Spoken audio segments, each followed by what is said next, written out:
നമ്മളൊക്കെ കോസാലിറ്റിയിൽ വിശ്വാസമുള്ള ആളുകളാണ്. നമ്മളൊക്കെ കോസാലിറ്റി എന്ന് പറഞ്ഞാൽ കാര്യകാരണ ബന്ധം എന്നാണ്. അപ്പോൾ നമ്മൾ ജോലി ചെയ്താൽ നമുക്ക് സമ്പാദ്യം ഉണ്ടാവും, ഭക്ഷണം കഴിച്ചാൽ വിശപ്പ് മാറും, അല്ലെങ്കിൽ വെള്ളം കുടിച്ചാൽ ദാഹം മാറും. ഇത്തരം കോസാലിറ്റികളിലൊക്കെ നമുക്ക് വിശ്വാസം. ഇത് ഭൗതികമായ കാര്യകാരണ ബന്ധം മാത്രം. പക്ഷേ അള്ളാഹു ഖുർആനിൽ പറഞ്ഞ മറ്റു ചില കാര്യകാരണ ബന്ധമുണ്ട്. ഇപ്പോൾ നിങ്ങൾ ഇസ്തിഗ്ഫാർ ചൊല്ലു, നിങ്ങൾ പൊറുക്കലിന് തേടിയാൽ യുംദിദുകും ബി അംവാലിൻ വബനീൻ എന്ന് ഖുർആനിൽ കാണാം. നിങ്ങൾക്ക് സമ്പത്തും സന്താനങ്ങളും അള്ളാഹു വർദ്ധിപ്പിച്ചു തരും.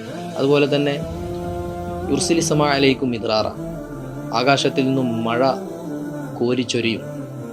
മറ്റൊരു സ്ഥലത്ത് കാണാം യസിദുക്കും ഖുവതൻ ഇലാ ഖുവതി, നിങ്ങളുടെ ശക്തി, പൂർവാധികം ശക്തി അള്ളാഹു നിങ്ങൾക്ക് പകർന്നു തരും. ഹദീസിൽ തന്നെ കാണാം മനുഷ്യൻ്റെ മനുഷ്യൻ്റെ ടെൻഷനുകളൊക്കെ ഇല്ലാതാവും. ഇതൊക്കെ ഇസ്തിഗ്ഫാർ ചൊല്ലിയാൽ സംഭവിക്കുന്നതാണ്. പക്ഷേ ഈ കോസാലിറ്റിയെക്കുറിച്ച്, ഇതൊരു മെറ്റാഫിസിക്കൽ കോസാലിറ്റിയാണ്. ഇതിനെക്കുറിച്ച് നമ്മൾ കൂടുതൽ ശ്രദ്ധിക്കാറില്ല. ടെൻഷൻ മാറാൻ വേണ്ടി നമ്മൾ എത്ര പേര് ഇസ്തിഗ്ഫാർ ചൊല്ലാറുണ്ട്, ചെല്ലുന്ന ഒരുപാട് ആളുകളുണ്ട്, നമുക്കറിയാം. പക്ഷെ നമ്മൾ അത് ശീലമാക്കേണ്ടത്. ജീവിതത്തിൽ ബർക്കത്ത് ഉണ്ടാവാൻ വേണ്ടി എത്ര ആളുകൾ ഇസ്തിഗ്ഫാർ ചൊല്ലുന്നുണ്ട്? വളരെ കുറവാണ്. നമ്മൾ മറ്റു ഭൗതികമായ മാർഗ്ഗങ്ങളാണ് അതിനെ സ്വീകരിക്കുന്നത്. ഭൗതികമായ മാർഗ്ഗങ്ങൾ സ്വീകരിക്കണം, അത് തന്നെയാണ് ദൈവകൽപ്പന. പക്ഷെ അതേസമയം ഈ ഒരു മാർഗത്തിലൂടെ കൂടി നമ്മൾ അതിന് ശ്രമിക്കേണ്ടതുണ്ട്.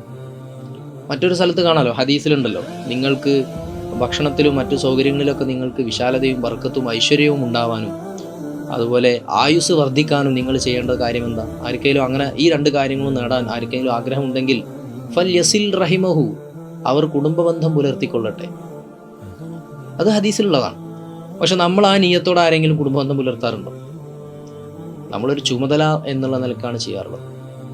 ഒരുപാട് ആളുകൾ ഈ നിയ്യത്തോടെ കുടുംബബന്ധം പുലർത്താറുണ്ട്, അവർക്കതിൻ്റെ ബർക്കത്ത് ലഭിക്കാറുണ്ട്.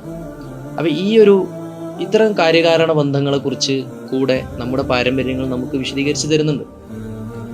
അതുകൂടെ മനസ്സിലാക്കിയിട്ട് വേണം നമ്മൾ ജീവിതത്തിൽ ഇടപെടാൻ.